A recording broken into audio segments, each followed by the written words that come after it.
Damos entonces la bienvenida, que ya en la antesala nos saludamos desde la diversidad de carismas, de congregaciones, de nacionalidades, de lenguajes que nos acompañan hoy en este webinar que animamos desde la JCOR, la Coalición de Religiosos en la ONU por la Justicia, en colaboración con la CLAR, la Confederación Latinoamericana de Religiosos, y todas sus 22 conferencias en el marco de estos 64 años de aniversario que hemos celebrado el pasado jueves 2 de marzo. Y con las mujeres del ALBA queremos ir también hacia el cambio sistémico y la incidencia política. Y este será el tema que acompañará ese webinar que la región de América Latina y el Caribe hacemos en comunión con la vida religiosa y las familias carismáticas que peregrinamos a lo largo y a lo ancho de ese continente. Ese webinar hace parte de una serie de espacios de formación que realizamos en comunión, la JCOR y la CLAR, para las y los religiosos y sus familias carismáticas de este y de otros continentes también que nos acompañan. Doy paso al padre Gabriel Naranjo, quien es el coordinador de la JCOR de la región de América Latina y el Caribe, que nos va a dar la bienvenida a este espacio de formación. Buenas tardes a todas y todos. Con la inmensa alegría que me produce el ver conectadas a personas que han sido parte de nuestra historia, con las que nos hemos encontrado en tantos lugares de la geografía de este continente. Algunas inclusive, aunque de esta tierra nuestra, conectadas desde otros lugares del mundo. Este webinar, con la presencia tan calificada de Guillermo Campuzano Vélez, obedece a algo que es parte de nuestra historia. Hablo de la JCOR, América Latina y el Caribe, y de la CLAR. Somos instituciones gemelas, hermanas, aunque hay que reconocer que la madurez de estos 64 años de la CLAR es prácticamente un ideal para nosotros. Diríamos que el contexto en el que la red de la JCOR en América Latina se ha dado ha sido precisamente la CLAR. Por eso, el horizonte inspirador de estos años de ninguna manera nos es ajeno. Por el contrario, los últimos movimientos de el horizonte inspirador Mujeres del ALBA nos pertenecen a nosotros. Diríamos que nos los entregan a nosotros, o diríamos también que nosotros lo propusimos a la CLAR. Tienen que ver con la justicia social, su relación con el cambio sistémico y la incidencia en la política, y tiene que ver con la justicia ambiental, el cuidado de la casa común. Pues bien, el tema específico desde las mujeres del ALBA es de la esencia también de la visión de la JCOR, que está convencida de que el empoderamiento de la mujer es clave en la implantación de la justicia en el corazón de la transformación global. No solo porque la mujer ha sido desconocida, ha sido arrinconada, ha sido maltratada, y esto produce la injusticia, sino también por el potencial que ella tiene para la construcción de un mundo más justo, más equitativo. Estos son elementos que justifican el encuentro de esta tarde. Que lo disfrutemos. Muchas gracias.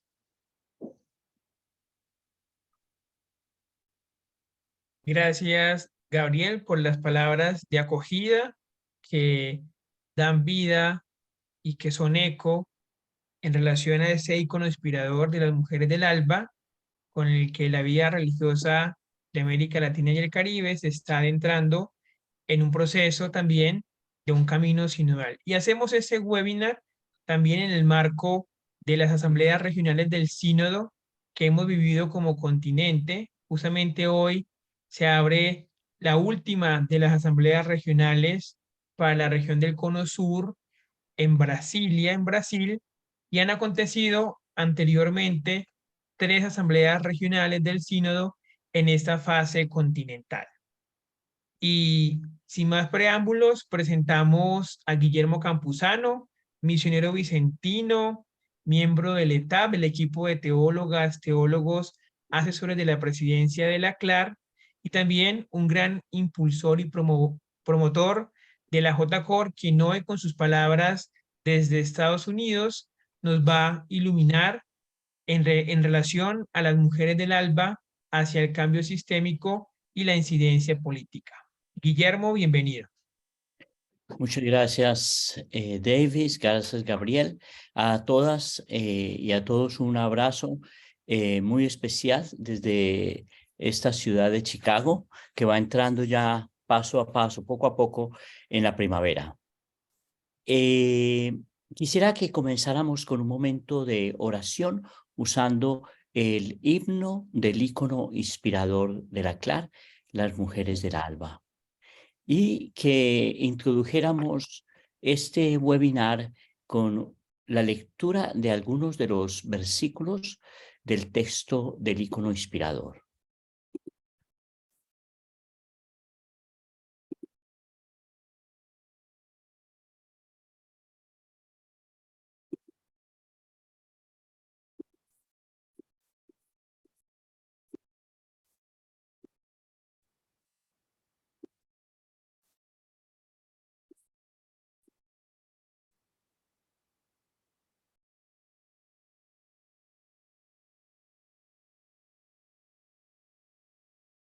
María.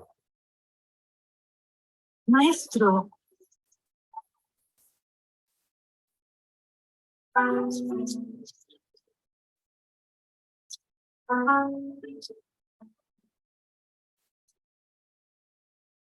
Nos decidimos a salir en plena madrugada, haciendo frente al viento en contra, al frío y al miedo en la oscuridad. A paso firme juntos y juntos mezclamos ánimo para llegar. Nuestras pupilas se han dilatado, Los corazones se aceleran y vemos como la esperanza despunta. Con ternura y coraje, con las mujeres del alba, buscamos a nuestro Señor, Jesús que está en paz. Con ternura y coraje, con las mujeres del alba, buscamos a nuestro Señor, a Jesús que está en paz.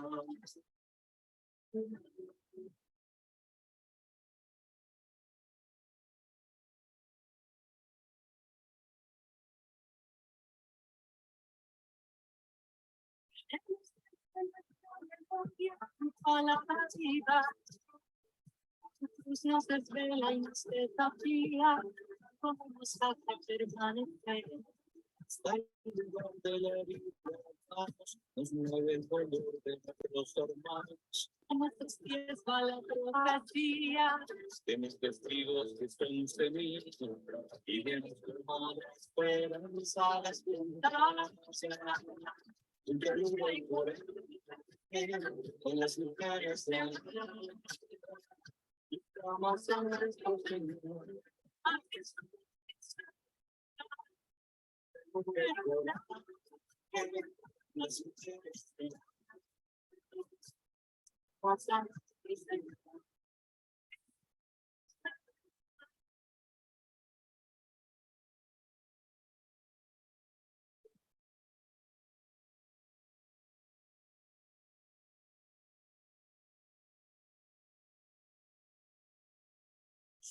del Iglesia que humildes estarán escuchando las voces de los que siempre quedaron al borde, de los gemidos de la creación.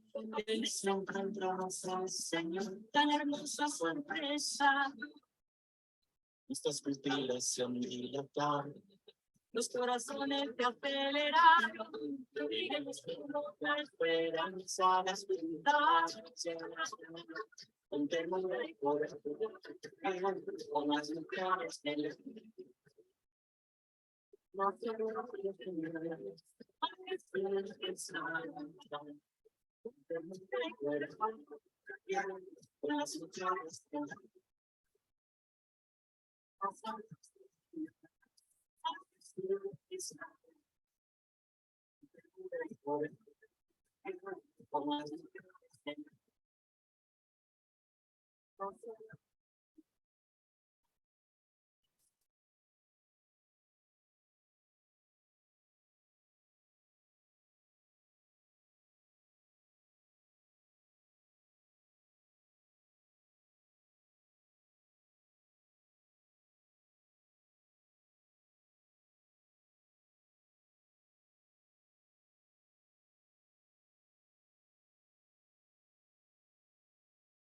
La reflexión de la CLAR es una reflexión que tiene un tono de circularidad. El tono de circularidad está dado porque una y otra vez volvemos a intuiciones que nos han acompañado a lo largo de estos 64 años. La reflexión de la CLAR no la estamos haciendo hoy. La reflexión de la CLAR nace en el contexto del concilio y en el contexto del documento de Medellín. Y es una reflexión que circularmente nos manda una y otra vez, usando diferentes palabras, diferentes acentos, a unas intuiciones que son intuiciones originales y intuiciones centradas en el corazón mismo del Evangelio. Yo he hecho parte de este camino de la vida consagrada de la América Latina y el Caribe desde cuando estaba muy joven. Mi ministerio pastoral como estudiante de teología lo hice en la Conferencia de Religiosos de Colombia. Y esto se me volvió un ministerio, parte esencial de la manera en que soy misionero y la manera en que soy misionero vicentino. Yo les agradezco mucho a todas y todos los que están en este webinar y les invito a que esta reflexión sea una reflexión interior, una reflexión mística, espiritual, que tenga una incidencia en nuestra vida, en nuestro ministerio, en nuestras formas misioneras.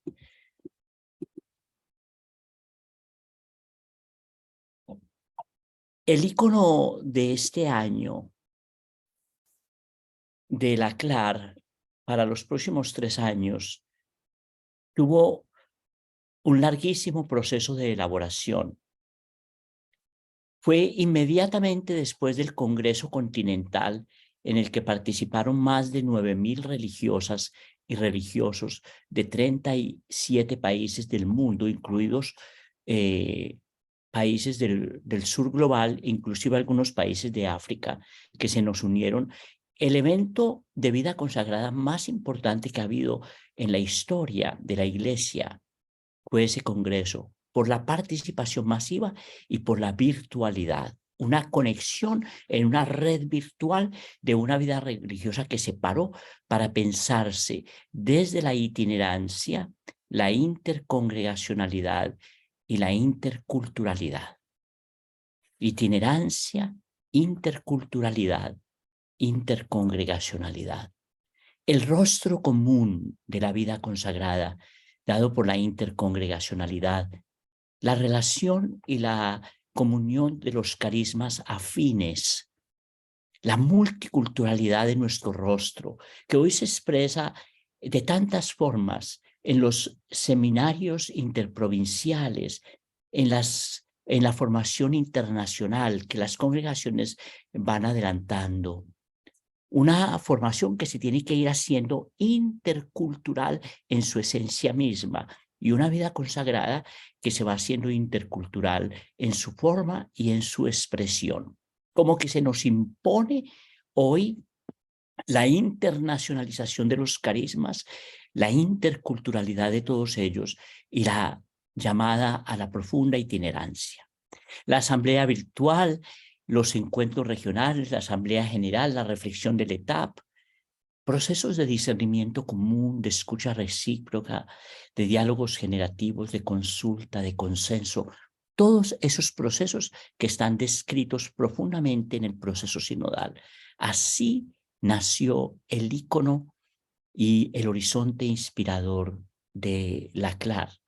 Cuando lo estábamos escribiendo en las últimas redacciones, yo silenciosamente me iba sorprendiendo delante del misterio de Dios, que actúa de formas escondidas y que escribe usando nuestras manos, algunas encallecidas, otras envejecidas, algunas ya temblorosas y vacilantes. Dios usa nuestra historia y nuestra vida para seguir escribiendo su historia de liberación, su historia de salvación. Nosotros somos parte de esa historia y de ese proceso que Dios va haciendo con nosotros. Cuando comenzaba el primer día de la semana,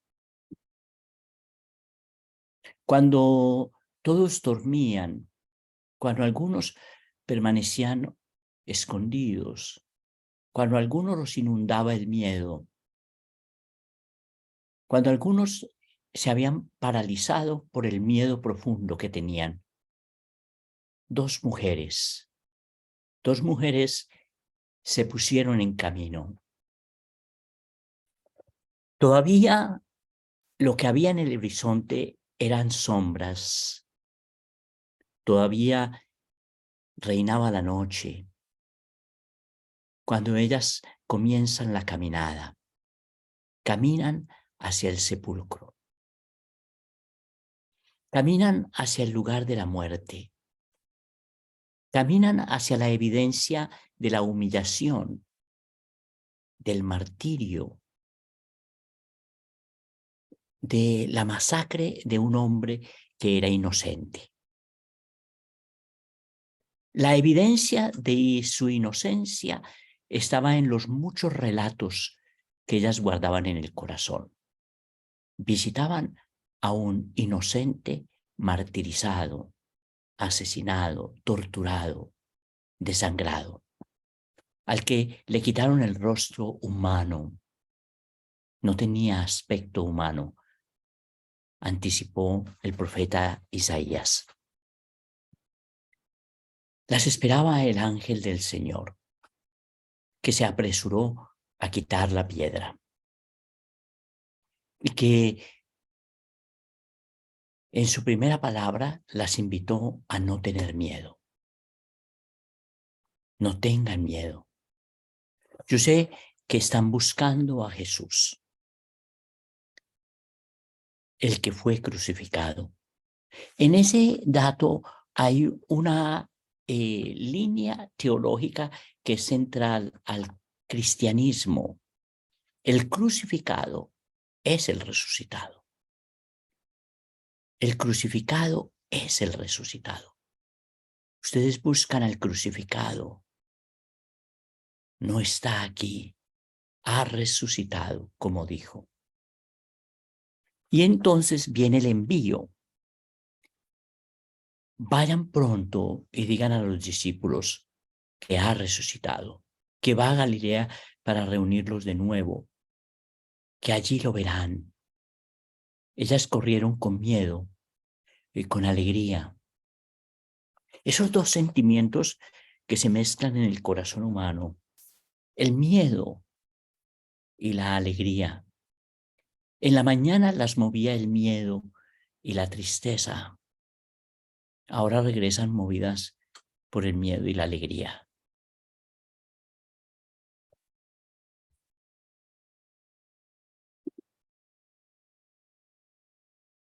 Esas dos mujeres, las mujeres, están descritas en el horizonte inspirador de la Clar como la permanente memoria del amor. La memoria que es capaz de ponernos en camino, de poner en camino la vida. Y la memoria que lanza a la osadía de la esperanza. Por eso, cuando el ángel, el Espíritu del Señor le habla a las iglesias en el libro del Apocalipsis, en el capítulo 2 y 3, se adelanta a decir que tiene contra ellos que perdieron esta memoria, la memoria del amor, la memoria esencial, la que pone en camino. Las otras memorias paralizan, las otras memorias ahogan la esperanza. La memoria del amor pone en camino y lanza a la osadía de la esperanza. Por eso en el horizonte de la Clar y en el canto está muy bien expresado. Celebramos la vida de las mujeres y de su osada esperanza. Este es un tiempo para estar en camino y este es un tiempo para atrevernos a la osadía y a la profecía de la esperanza. Y eso solo será posible si hay una memoria permanente en el corazón, recordando, volviendo a poner en el corazón, recordis, volver a poner en el corazón la memoria de lo esencial. En el proceso sinodal vamos descubriendo que el problema central, fundamental de la Iglesia es que perdió la memoria de su esencia. He participado yo de algunos diálogos y algunas discusiones. Siempre voy percibiendo una línea que se me ha ido haciendo común. La pérdida de memoria de la esencia de la Iglesia. ¿Para qué nació y para qué existe? En la pérdida de memoria se desfigura la identidad de la Iglesia y se desfigura su misión. Y eso es lo que tenemos hoy, una misión más bien desfigurada, una misión más bien olvidada, una identidad confusa. Las mujeres son testigos vivos en las muchas tumbas de la historia. Solo quienes se atreven a ir a la tumba, quienes hacen la peregrinación hasta la tumba, podrán ser testigos de la resurrección. No es huyendo de la tumba. Hay dos textos bíblicos que la Clar usó como íconos que se entrelazan en el misterio de volver a la tumba. El de Betania y el de la resurrección. En Betania, Jesús le dice a las mujeres, vamos a la tumba. Ellas tenían dudas y miedos en el corazón. Los 4 días que el hermano llevaba enterrado, el muerto ya hiede, ya lo había alcanzado la corrupción total. En el lenguaje bíblico, 4 días es más que 3. Y a los 3 todavía como que hay esperanza, pero a los 4 no hay nada que hacer. La corrupción es total. Sin embargo, ellas se atreven a volver con él. Y atreviéndose a volver con él, las mueve la misma memoria. Las mueve la misma memoria. Las mueve el mismo deseo. Las mueve lo que mueve la vida. La vida desea estar viva. La lucha de la vida por sobrevivir. El compromiso de la vida por no morir para siempre. Y las 2 mujeres de la mañana de la resurrección. Por eso ellas son las primeros testigos, porque a ellas no las paralizó el miedo. Ellas tuvieron la osadía no solo de ir a la tumba, sino de hacerlo en la noche, usando la noche. La una necesitaba a la otra. La compañía de las dos era una compañía de una presencia fascinante, arriesgarse a estar presentes. La una a la otra eran presencia que gastaba el miedo, que sanaba el miedo. La una a la otra era un motivo de esperanza. Las dos se arriesgan a la presencia en la tumba. La presencia en la tumba. La presencia en el lugar de la muerte. Todos los carismas, de una u de otra manera, han sido llamados a este lugar. Esa es una memoria fundamental en el nacimiento de los carismas. Todos los carismas han sido llamados a ser una presencia arriesgada en los lugares de la muerte, donde se juega la lucha entre la vida y la muerte. No es un dato en vano el de la compañía de una amiga que yo la estoy llamando la intimidad profunda. La compañía de la intimidad profunda. A mí me gusta mucho, me lo han oído algunos de ustedes, la definición de la palabra intimidad en latín. No miedo, intimeo. La intimidad, el no miedo, por el riesgo de la presencia. El riesgo de la presencia. No es un asunto piadoso, es ni poético, aunque tenga unos rasgos de poesía hermosos. Es un asunto de una teología profundísima. La teología más profunda está en el corazón de nuestra humanidad, de nuestra propia humanidad, de nuestra experiencia humana. Esa es la verdadera teología. La verdadera teología está en los tejidos humanos, en los tejidos humanos. La compañía de la amiga es un hecho teológico, profundamente teológico, y por eso de una capacidad profética indecible. La carrera del gozo sin egoísmos. ¿Por qué ellas? Por la carrera del gozo sin egoísmos, el contagio de lo que ellas experimentaron. En la noche caminaban hacia la tumba. Entrado el día, regresan corriendo a la comunidad, con la buena nueva como una experiencia de vida. Yo quisiera tener tiempo este año para escribir algo sobre ese hecho. Ellas vienen de la comunidad que está inerte, paralizada, atemorizada. Ellas cruzan la noche. Ellas van a un lugar que está lleno de soldados superarmados. Ellas vencen todas las dificultades. Van solas. Ellas, por el riesgo y por la osadía, experimentan la resurrección. Solo se experimenta la resurrección cuando uno se arriesga, cuando uno es osado.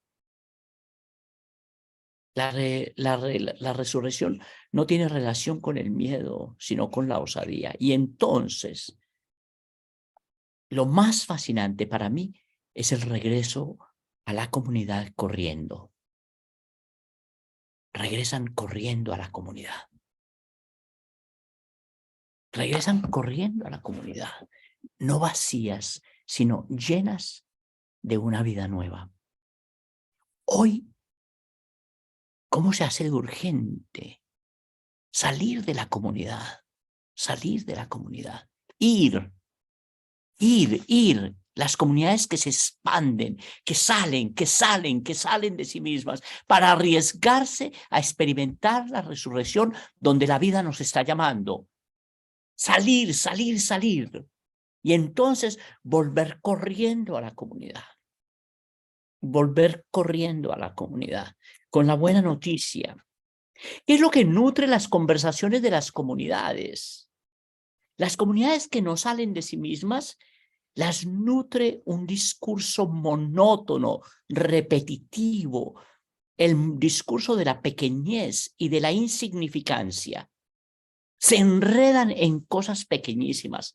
Las comunidades que se atreven a salir hasta las periferias del mundo y de la historia, son las comunidades que regresan corriendo a las comunidades porque tienen tanta vida para compartir, tanta vida para compartir. Hoy tenemos una vida consagrada que se ha ido paralizando en las casas, encerrando. Hay que abrir las ventanas, abrir las puertas, salir, ir corriendo como las mujeres del alba, ir caminando como ellas, regresar corriendo, con algo para compartir en la vida. Los carismas no se expresaron plenamente en la vida de los fundadores, por muy santos que ellos sean, que ellas sean. La expresión plena de los carismas solo sucede en el continuum de la historia. A nosotros nos toca hoy la expresión del carisma. Nosotros somos responsables de la expresión de los carismas en este momento de la historia. Ese es el gran desafío que tenemos. Y esa expresión tiene que estar en profunda comunión con los desafíos de la historia. Eso es lo que hace que los carismas sean dinámicos y se vayan transformando. La pertinencia, la vitalidad, la actualidad, el futuro de la vida consagrada está dado por la relación, su relación con ese binomio inseparable de carisma e historia. Es en el carisma y en la historia que acontece, en esa relación entre carisma e historia, que acontece el reino. Desde ahí tenemos que tener una extraordinaria capacidad de reescribir nuestros relatos. Hermanas, hermanos, este es un tiempo para reescribir los carismas, para reinterpretarlos. Si ustedes notan, los movimientos sugeridos en el horizonte inspirador son movimientos para la reinterpretación de los carismas, porque todos esos movimientos responden a hechos de la realidad que son innegables, urgentes, tremendamente importantes, que llaman a los carismas a nuevas formas. El tema de la incidencia política y el tema del cambio sistémico tiene que ver con la historia en la que estamos situados. Y tiene que ver con la manera en que vamos entendiendo eclesial y carismáticamente a dónde nos llama y nos lleva el Espíritu. Se trata de una reinterpretación. Como es una reinterpretación el hecho de que nos entendamos como familias carismáticas, en la comunión de laicos y consagrados. Como es una reinterpretación que pensemos que la relación mística y profética y comunional son inseparables. Todos los íconos, todos los horizontes inspiradores de la CLAR van apuntando a la reinterpretación de los carismas desde unos ejes centrales. Yo voy a tomar solo unas intuiciones. Yo no voy a leer ni los 8, ni me voy a detener en el cambio sistémico y en la incidencia política exclusivamente, sino en la relación que ellos tienen con los hechos de la historia. La historia nuestra, nuestro caótico relato actual. Yo me puse en la tarea, cuando estaba en la ONU, de escribir, sacando de los textos de la ONU, de los documentos de la ONU, palabras. Esta es una síntesis de palabras que me encontré en documentos de la ONU, el análisis de las naciones sobre la realidad del mundo actual. ¿Dónde está la conexión de todos estos datos? Especies desaparecidas, hábitat que se encoge, grupos genéticos alterados, pesca colapsada, mares amargos, erosión de los suelos, apocalipsis de plástico, enfermedades de propagación masiva, la maligna pandemia, aumento del nivel del mar, refugiados ambientales, bosques en retroceso, glaciares derritiéndose, aumento de gases de efecto invernadero, masivas migraciones de especies intentando sobrevivir, incluida la especie humana, que hoy migra masivamente para la sobrevivencia. La migración es un hecho de la sobrevivencia de la vida, que se resiste a morirse, quedándose inerte. Las tormentas más intensas, los inviernos sin fin, las sequías más profundas, los desiertos de propagación, la fusión antártica, la volatilidad del clima, el caos económico, la inequidad escandalosa, la propagación de las enfermedades psicológicas, la incapacidad o desinterés por delinear una ética para la interacción de la persona con la tecnología, especialmente la tecnología virtual, las heridas enconadas del racismo, del clasismo, de la misoginia, de la hegemonía racial, de género, religiosa, económica, la trata de personas, la esclavitud, la injusticia económica, la desigualdad, la discriminación de minorías de diversas identidades, la violencia, la guerra absurda, inmoral, solo justificada en los intereses de las megacompañías que producen armas, el armamentismo, que con un porcentaje pequeñísimo de lo que se gasta en armas en el mundo, cubriríamos las necesidades de salud, las necesidades de educación, de vivienda, de vestido de las personas. Políticas tóxicas, polarizadoras, la corrupción política que desangra a la humanidad, la desangra. Frente a todo esto, ¿cómo reaccionamos? El mundo se ha metido en el Netflix, en el video print.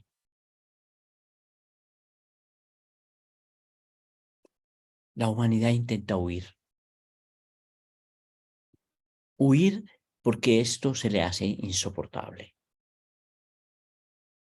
Huir porque esto produce miedo. Todos estos elementos de muerte nos producen miedo. En la iglesia hay dos huidas. Una es la huida al pasado.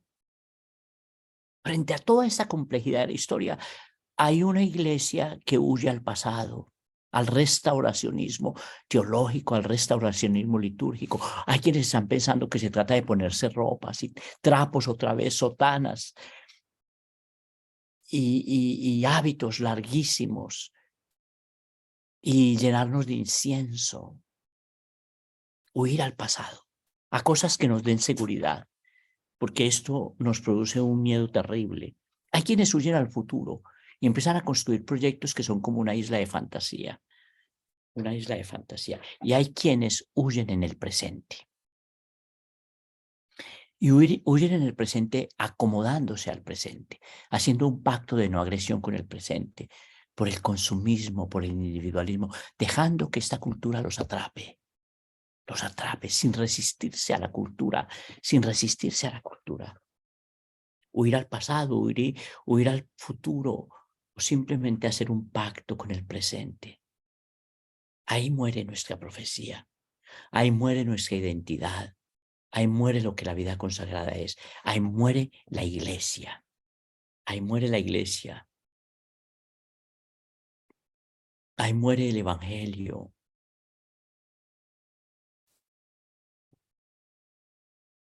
En la fuga muere todo.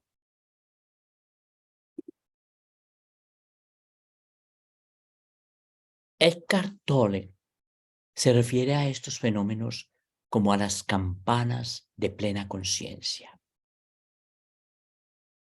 Unas campanas que suenan siniestramente, señalando la amenaza existencial para nuestro hogar planetario, para el futuro de la humanidad. ¿Cómo podemos nosotros construir para contribuir para que la vida consagrada y cada uno de nuestros institutos entren en el nivel de una nueva conciencia? El diálogo sobre el cambio sistémico y sobre la incidencia política tiene que ver con una nueva conciencia de la vida consagrada. Una nueva conciencia. Una conciencia que nos cierra los ojos. Algunos carismas en los últimos años han ido desarrollando una mística de ojos abiertos.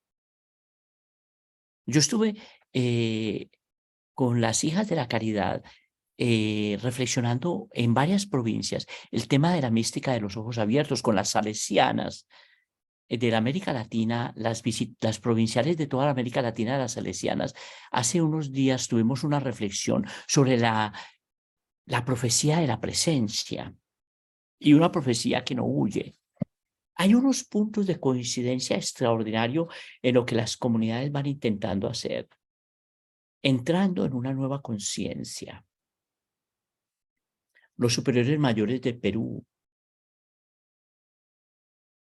el viernes pasado, la vida religiosa de México, reflexionando en el horizonte inspirador. Hay tantas preguntas, tantos desafíos. En el fondo está esa pregunta: ¿quién se pondrá de parte de la vida? ¿Quién cuidará de la vida más vulnerabilizada? Lo nuestro, mis hermanas y hermanos, no es una agenda religiosa. Lo nuestro no es una agenda religiosa. Lo nuestro no es una agenda para defender una religión. No puede ser. Lo nuestro no es una agenda para defender el catolicismo, para proteger el catolicismo, para evitar que el catolicismo colapse. No. Lo nuestro es mucho más grande. Es un horizonte mucho más amplio. Si está en el horizonte de Jesús, nuestro horizonte es la vida vulnerabilizada. Y desde ahí contribuimos para que el aparato religioso católico se transforme, se renueve, se dinamice, se convierta profundamente. A nosotros nos llama la vida que está gritando.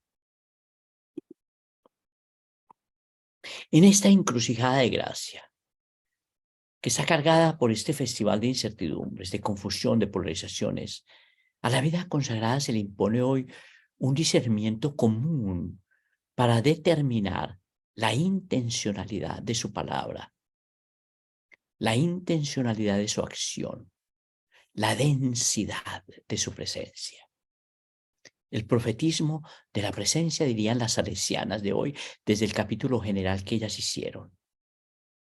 La presencia social con miras a mantener viva la tradición profética en la que estamos fundados, mientras seguimos comprometidos con la transformación de la historia, con la defensa de la vida, apostándole todo nuestros recursos, nuestras personas, nuestro tiempo, nuestra inteligencia, nuestra capacidad, nuestras relaciones, todo a la agenda del reino, la agenda del bien común, la agenda para la fraternidad y la sororidad universales planteada por Francisco en la Fratelli Tutti.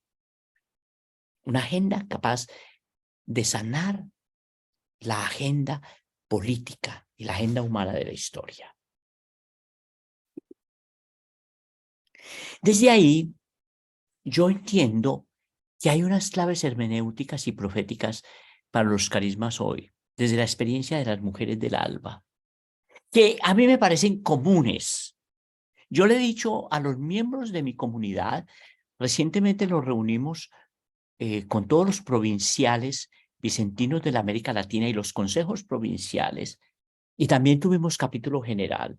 Yo tuve la fortuna de poder hablar en esos dos espacios, y yo, con la convicción que tengo en el corazón, hablé de esto, unas claves hermenéuticas proféticas para los carismas hoy, para el mío también. Este es un sueño que yo tengo para mi propio carisma, para la reinterpretación del carisma que me encontró y que me ha ido paso a paso sanando, integrando, liberando en mis propias vulnerabilidades.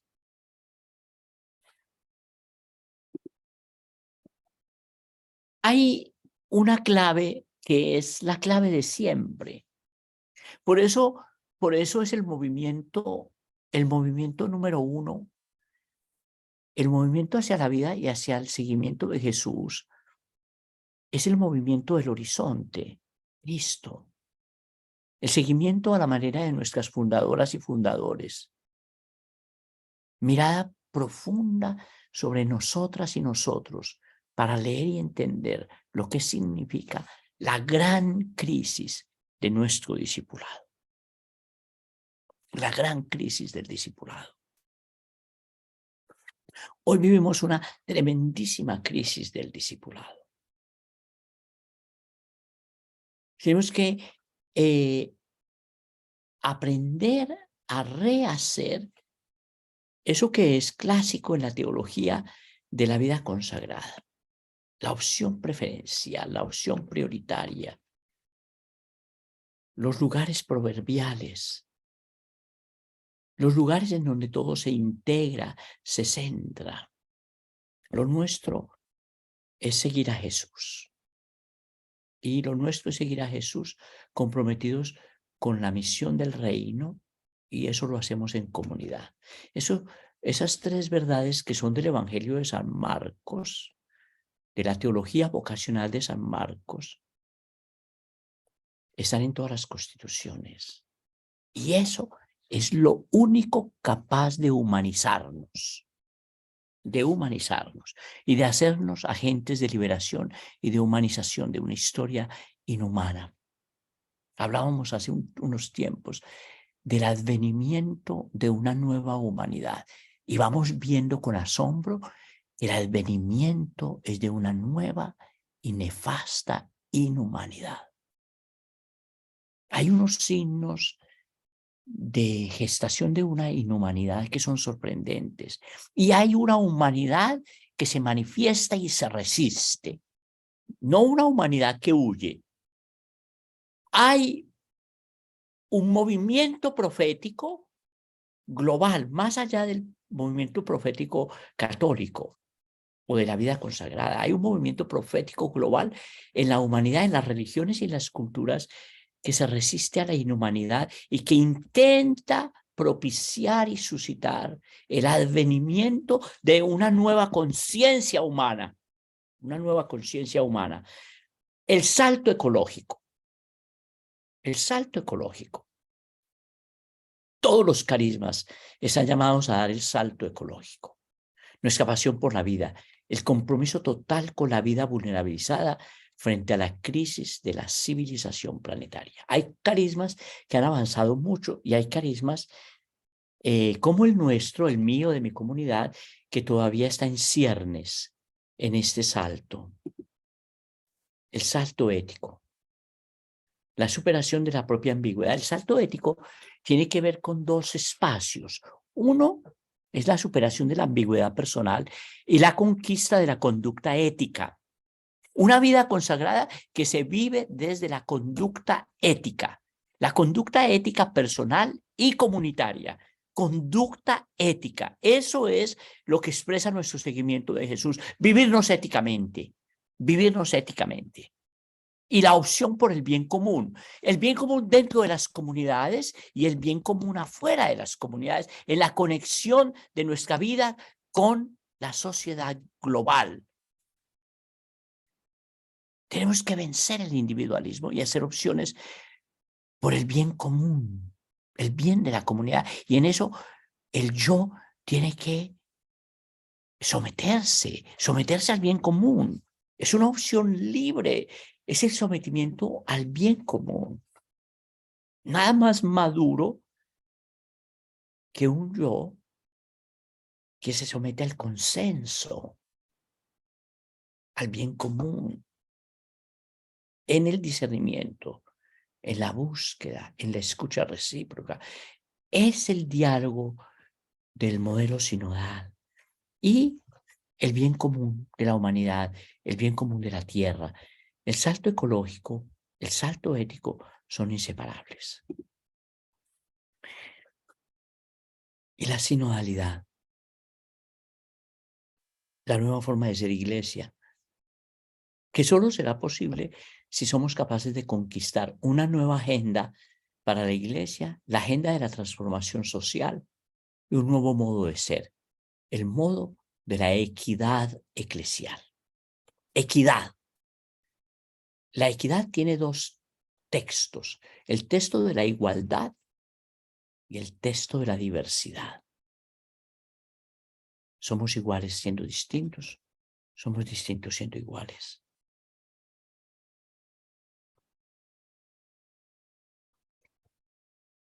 Davis, háblame de tiempo. Padre, tienes 6 minutos más para que puedas terminar las clases hermenéuticas. Siempre me caíste gordo. Bueno, 6 minutos. Santo Dios. Este tiempo nuestro, hermanas y hermanos,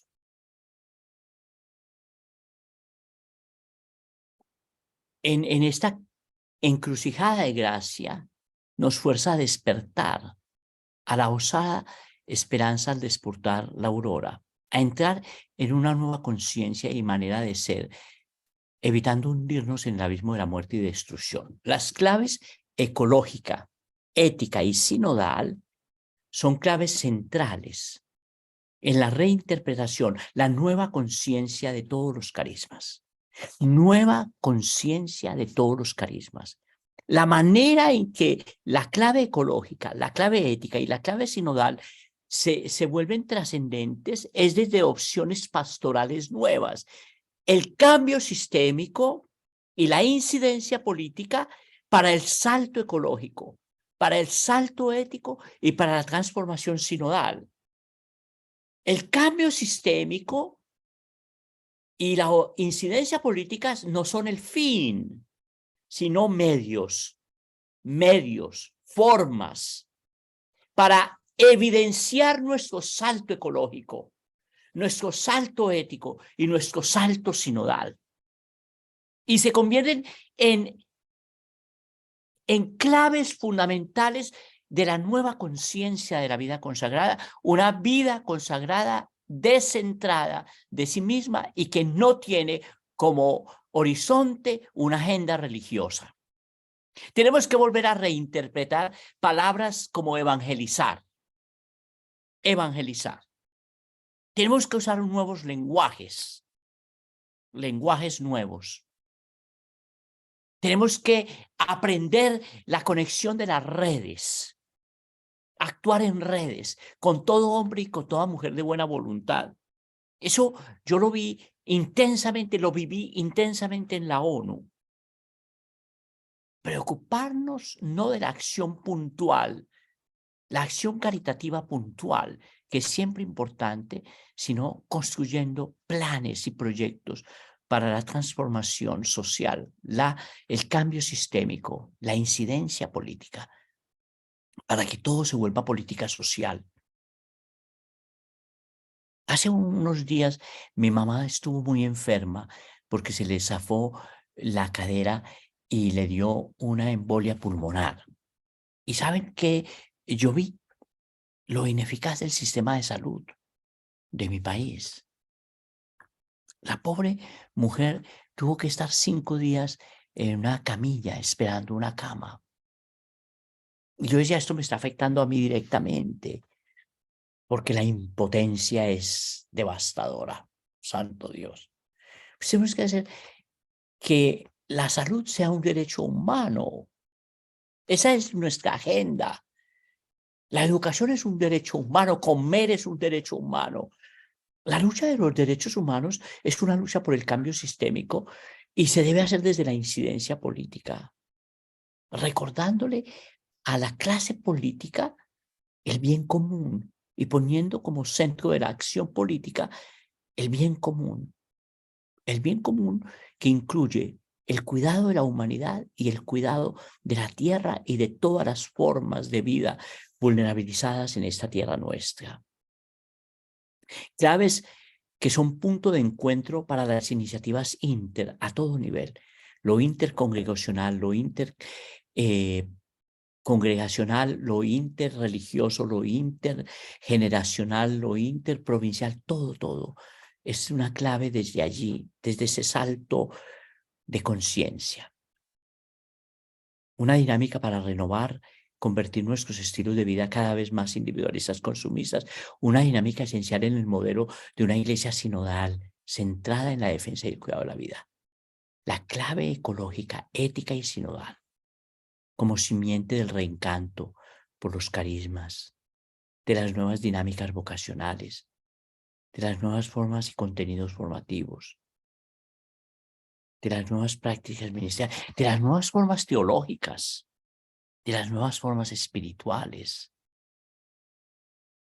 de las nuevas formas de gobierno, de las nuevas formas misioneras, de los nuevos ministerios. La incidencia política es una acción ministerial. El cambio sistémico es una acción profética. No podemos tener ninguna duda. El cambio, el rostro público de la vida consagrada nos fuerza a nuevas formas de presencia. La incidencia política y el cambio sistémico son nuevas formas de presencia de una vida consagrada en otro nivel de conciencia. Otro nivel de conciencia. Y yo termino ahí porque si no a Davis le da una conciencia pulmonar y se le rompe el corazón. Gracias, Padre, por abrazar nuestros corazones con esa reflexión que llega a muchos lugares, que nos inspira, que nos moviliza, y para continuar creando comunidad en clave sinodal, hemos habilitado el chat y también los micrófonos para que en estos 15, 20 minutos aproximadamente podamos hacer preguntas a Guillermo o simplemente algunas claves de interpretación, de intuición, de aquello que ha estremecido nuestro corazón, para que también aquí entre todos en esa apuesta común podamos escucharnos, comunicarnos, interpretarnos a la luz del Espíritu y a la luz de lo que Guillermo ha compartido con nosotros. Así que pueden levantar la mano, escribir en el chat, hacer sus comentarios, sus preguntas.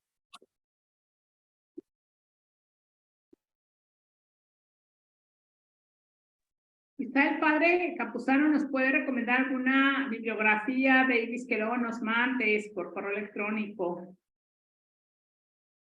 para ampliar esto que nos has dado, padre, que no tomamos nota. ¿O nos vas a compartir también la presentación?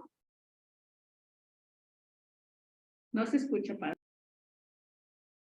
Guillermo, el micrófono y hermana. Con mucho gusto. La bibliografía de estos temas de incidencia política y de cambio sistémico dentro de la vida consagrada no son tan abundantes como uno quisiera, porque es un tema relativamente nuevo y porque como no son temas que estén en el lenguaje bíblico, algunos todavía inclusive le tienen miedo. El tema del cambio sistémico y de la incidencia política no son temas estrictamente o explícitamente bíblicos y la gente le da miedo, pero la fundamentación es en la escritura, en la tradición de la iglesia, en la doctrina social de la iglesia y en el movimiento de la vida consagrada es profunda y muy rica. Y hay carismas que se han ido leyendo e interpretando desde el tema de la justicia social y ambiental. Yo tuve la fortuna de acompañar a las hermanas de la Consolación en una reinterpretación del carisma desde ellas hicieron un movimiento global internacional para la reinterpretación del carisma de la Consolación desde la justicia social y desde la justicia ambiental. Y me acuerdo muy bien del flyer La tierra y el pobre claman por consolación. Así leía en ella su propio carisma. La tierra y el pobre claman por consolación. Y hice una lectura de lo que significa la consolación dentro del cambio sistémico y la consolación dentro de la incidencia política. Un trabajo bellísimo. Hay muchas comunidades haciendo unos procesos muy bellos y muy ricos. Tenemos que aprender los unos de los otros.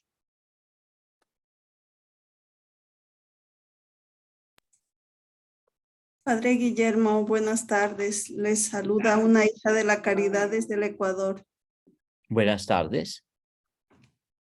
He escuchado con mucha atención su exposición. Agradecerle porque usted está siempre disponible para iluminarnos cómo actualizar los carismas en esta nueva realidad. A mí me quedó una pregunta.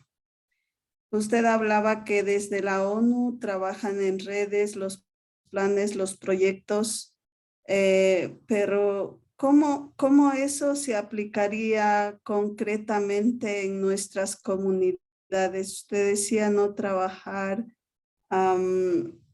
de manera solo por una comunidad, sino en redes así. Entonces, concretamente, yo no avanzaba a visualizar cómo sería ya aplicarlo de la ONU en nuestras comunidades. Para eso es precisamente el trabajo de la JCOR. Esta red que está animando este webinar, la red de religiosas y religiosos en la ONU por la justicia. Esta red JCOR nació precisamente para crear redes en la América Latina que avancen el tema del cambio sistémico y de la incidencia política. Yo estuve en las sesiones de fundación de la JCOR y estuve en los discernimientos y fui yo quien propuse que el trabajo de la América Latina lo hiciéramos en comunión con la CLAR, con la estructura de la CLAR. Yo recuerdo que a la hermana Liliana, a la hermana Daniela, yo les mandé la propuesta. Y así nació la JCOR y así nació este proyecto que se va haciendo red, A esto podría responder mucho más Gabriel y podría responder mucho más Davis. ¿Cómo se van generando estas redes? Pero en América Latina tenemos la REPAM. La REPAM. En 2 semanas yo voy a ir al aeropuerto a recoger a Monseñor Barreto, que es el presidente de la REPAM, el cardenal Barreto, y a Mauricio López, que vienen a Chicago para reunirse con universidades, también con la nuestra, y tener diálogos de red. Las redes, él me estaba escribiendo desde Etiopía, pidiendo que los recogiera al aeropuerto, que los hospedara aquí en mi casa. Las redes, hermana, se hacen cuando uno se atreve a salir de sí mismo, como las mujeres del alba. Y hay redes a todo nivel. Las comisiones de la CLAR. Si ustedes se dan cuenta de las comisiones de la CLAR son intercongregacionales y las comisiones de la CLAR son redes. Redes nacionales, redes locales que se van haciendo redes continentales, como la JCOR. Redes regionales, redes locales que se van haciendo redes. Vincúlense. Pregunten, busquen, toquen en puertas, salgan con la osadía de la esperanza, no se encierren y vivan una nueva conciencia de la vida consagrada, y esa conciencia nueva de la vida consagrada es una conciencia de itinerancia. Gracias, Padre. ¿Y cuáles serán los impactos de la ONU, de trabajar en esos proyectos? ¿Cuáles son los impactos sociales, políticos? Quisiera visualizarlos, por favor. Es un trabajo silencioso y es un trabajo muy duro. Duro en el sentido de que tú no ves los efectos. Es siembra de semilla, Lo nuestro es un trabajo de siembra. Otros verán los frutos. No nos preocupemos de los frutos, sino de la siembra y del impacto que la siembra de cosas nuevas va a dar. El trabajo de la vida consagrada en la ONU ha sido muy efectivo para avanzar ciertas agendas. Yo te cuento, por ejemplo, el trabajo mío con la familia vicentina en la ONU. Durante 2 años yo me dediqué exclusivamente a hacer incidencia por la celebración de los 400 años del Carisma en favor de los sin techo del mundo. Por la primera vez en el año 2019, la ONU produjo un documento sobre los sin techo en el mundo. Y los sin techo en el mundo en los 3 niveles en que nosotros los habíamos definido. Los sin techo que son refugiados, los 70 millones de refugiados que hay en el mundo. Los sin techo que viven en tugurios o en favelas del mundo. Más de 1 billón de seres humanos viven en condiciones de inseguridad en la vivienda en que están, porque viven en tugurios o en favelas. Y los habitantes de la calle. Los millones de hombres y mujeres que tienen por casa las calles de la ciudad. Las calles de la ciudad.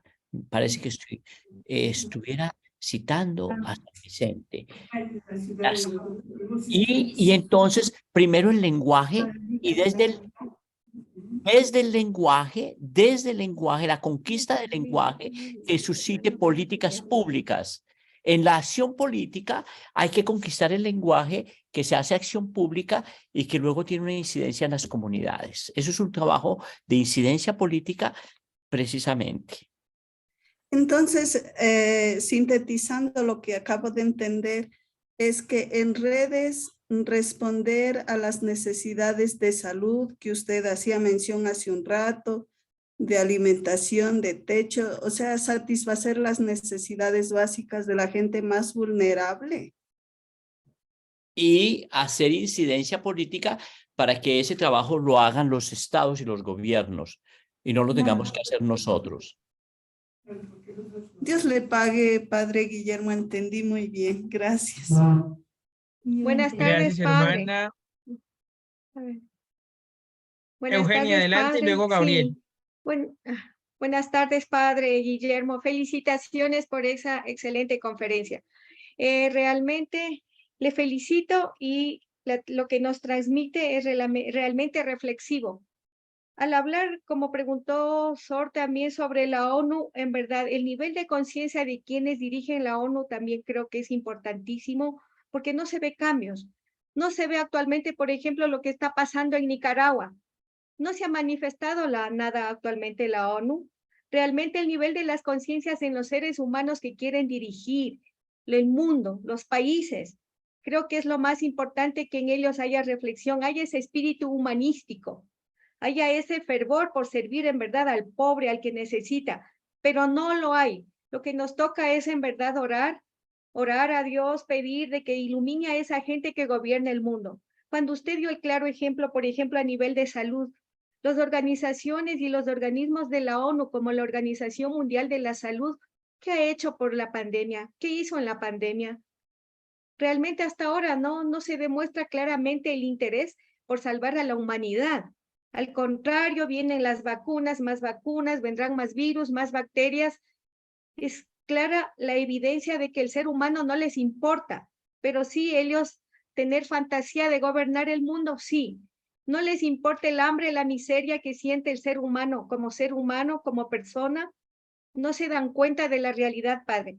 Ojalá esa gente que quiere liderar el mundo entero tenga conciencia, tenga espíritu y trate de concientizar al resto de quienes están a su alrededor. Es interesante lo que usted nos habló, Padre, y realmente lo que nos toca, quizá los que queremos ser quizá parte de los vicentinos, seguir el ejemplo de San Vicente de Paúl, luchar de cualquier manera para tratar de orientar, de servir al pobre. Hacer lo que la Virgen Santísima nos pide, tratar de ayudar, incentivar la fe católica en el mundo, porque también es parte que se ha perdido la fe católica en el mundo. Entonces hay otras sectas religiosas que tratan de eliminar, que tratan de que desaparezca realmente el catolicismo. Es una parte importante y por eso con la invocación y la oración a la Santísima Virgen, a nuestra medallita milagrosa, yo creo que lo que primero que tenemos que también tratar de hacer es ir predicando, incentivando el amor a Dios y a la Virgen Santísima. No sé, Padre, eso es todo lo que quería dar mi mensaje desde acá de Quito. Ser memoria al mundo de la política, ser memoria a la ONU del bien común, el bien de la humanidad y la tierra. Hacer trabajo interreligioso, entrar en diálogo con otras religiones, entrar en diálogo con el mundo religioso que está allá afuera, hacer redes a todo nivel, es lo que nos toca a nosotros. Nuestra agenda es más grande que el catolicismo. Nuestra agenda es la agenda del reino de Dios. La agenda del reino de Dios. Y es la única preocupación que debemos tener. La agenda del reino de Dios. Desde la agenda del reino de Dios iremos mostrando un nuevo rostro del catolicismo en el mundo. Eso es lo que nos toca a nosotros, mostrar un nuevo rostro del catolicismo, un catolicismo que está comprometido con la vida y un catolicismo que está comprometido con el planeta. Así es que por ahí nos toca, y claro, la dimensión mística, la oración, la dimensión espiritual es muy importante en ese proceso, no como un hecho aislado, sino como un hecho interconectado, que lo que oran los labios es lo que la vida está dispuesta a hacer. Yo hace mucho tiempo que no pido nada que yo no esté dispuesto a contribuir, no esté dispuesto a trabajar por. Así es que en ese camino estamos, Eugenia, muchas gracias. Padre Gabriel, y después Padre Hugo, y finalizamos. David, si hay otra persona, por cuestiones del tiempo, puedes dejarme a un lado y dar la palabra a otras personas, si te parece bien. Vale, Padre Hugo, adelante, en Guatemala. Bueno, yo quería hacer referencia a algo que puse nada más rápidamente en el chat. El problema en el mundo no es Nicaragua solamente, es Ecuador también. Es el mundo entero que está en guerra. Y yo entiendo, Padre, y le doy las gracias, muchas gracias, porque normalmente nos han formado y nos hemos metido en la cabeza que hablar de política y de incidencia política, eso es mundano y eso es lo religioso, es lo que nos aleja del mundo. Y el Papa en la Fratelli Tutti, le recuerdo a las hermanas, dice que la más alta o el culmen de la acción política o de la incidencia política es precisamente el compromiso, porque es compromiso con el bien común, con el planeta. Y entonces una oración, una espiritualidad que no nos ponga en relación profunda con Dios y en compromiso con el mundo en el que vivimos, pues es algo falso, ¿no? Entonces, no sé cómo reforzar esta idea y recalcar lo que ya en los 80 decía Monseñor Romero, nos decía la iglesia, en aquel tiempo jóvenes, hermosos y con pelo, que teníamos que tomar conciencia los cristianos que éramos sembradores, que estamos llamados a sembrar y que los frutos los irá dando el Señor cuando quiere y como quiere. Gracias, Hugo. Sí, lo nuestro es sembrar con esperanza y la acción en el mundo de la política es una acción fundamental. Sí, en nuestra agenda está contribuir a la transformación social y contribuir a la transformación social por la suerte de los pobres y la suerte del planeta, por la agenda de Dios, que es la agenda de la vida. Yo quisiera terminar ahí para que Gabriel pueda decir lo que quiere decir. Agradecemos una vez más a Guillermo su intervención, todo lo que ha puesto en común unión en esta mesa virtual, en ese webinar de la JCOR hacia el cambio sistémico y la incidencia política. Y doy paso al padre Gabriel Naranjo, el coordinador de JCOR de América Latina y el Caribe, que nos va a invitar a algunas actividades de la JCOR para este año y nos va a hacer el cierre de este encuentro virtual. Muchas gracias, Guillermo.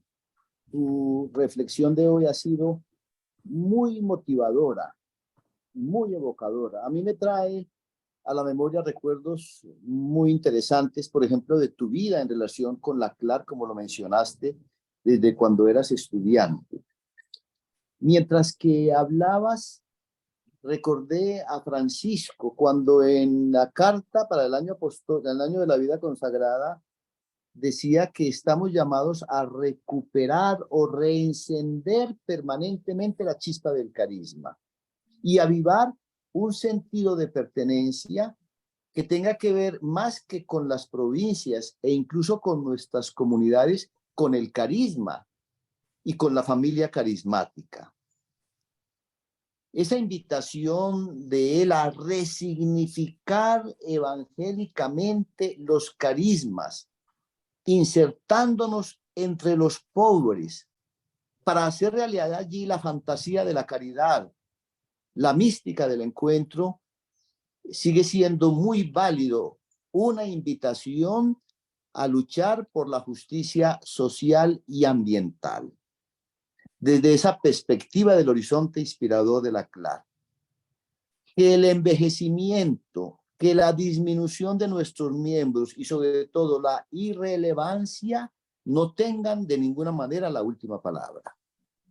Bien, muchas gracias de nuevo. Lo segundo que quería mencionar son las actividades que tenemos pendientes de la JCOR, con una invitación a que participemos. Me refiero sobre todo a las campañas de las diversas regiones, que deben ser un empeño de las regiones y en las que podemos integrar a todos los que quieran participar. Desde la coordinación continental estamos muy inquietos por acompañar esos procesos de las campañas. Quisiera también invitar a la hora virtual organizada desde Nueva York, desde el Secretariado General de la JCOR, los segundos viernes de cada mes a las 9 de la mañana, a las 8 de la mañana, para que participemos. Y en relación con las actividades próximas, recuerdo el webinar Tiempo de la Creación. No iba a mencionar ese porque es en octubre, sino el encuentro virtual continental hacia una iglesia sinodal en salida, hacia las periferias del 13 de marzo. También los encuentros virtuales regionales que están programados de mayo más allá y los encuentros presenciales nacionales como el del Brasil y el de La Habana. El del Brasil entre el 29 de abril y el 5 de mayo y el de La Habana entre el 21 y el 27 de mayo.